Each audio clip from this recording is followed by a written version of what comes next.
ঘরে ৫টি আলামত দেখলে বুঝবেন ওই ঘরে জাদুটোনা করা হয়েছে, ব্ল্যাক ম্যাজিক করা হয়েছে, কুফুরি কালাম করা হয়েছে। যদি আপনি ৫টি আলামত দেখেন তাহলেই মনে করবেন ঘরের ভিতরে ব্ল্যাক ম্যাজিক করা হয়েছে। বিশেষ করে আমাদের একেবারে কাছের মানুষ, রিলেটিভস যারা আছে, তারাই কিন্তু আমাদের উপরে ব্ল্যাক ম্যাজিক করে থাকে, জাদুটোনা করে থাকে।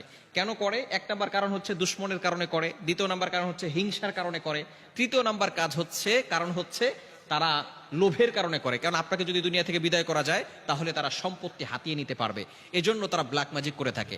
বিশেষ করে ৫টি আলামত যদি আপনার ঘরের ভিতরে দেখেন তাহলেই মনে করবেন আপনার উপরে ব্ল্যাক ম্যাজিক করা হয়েছে। আপনি দ্রুত কোরআন থেকে সমাধান নেওয়ার চেষ্টা করবেন। নাম্বার ১ নাম্বার হচ্ছে, যদি আপনার ঘরের ভিতরে সবসময় ঝগড়া লেগেই থাকে, স্বামী স্ত্রীকে দেখতে পারে না, স্ত্রী স্বামীকে দেখতে পারে না, একজন আরেকজনকে সহ্য হয় না, অনেক সময় ছেলে বাবাকে দেখতে পারে না, বাবা ছেলেকে দেখতে পারে না, এরকম যদি সমস্যা হয়, সব সময় ঝগড়া লেগেই থাকে, তাহলে মনে করবেন কেউ আপনার ঘরে ব্ল্যাক ম্যাজিক করেছে। ২য় নাম্বার হচ্ছে, সব সময় অসুস্থতা লেগেই থাকে, অসুস্থতা সরেই না, বাবা অসুস্থ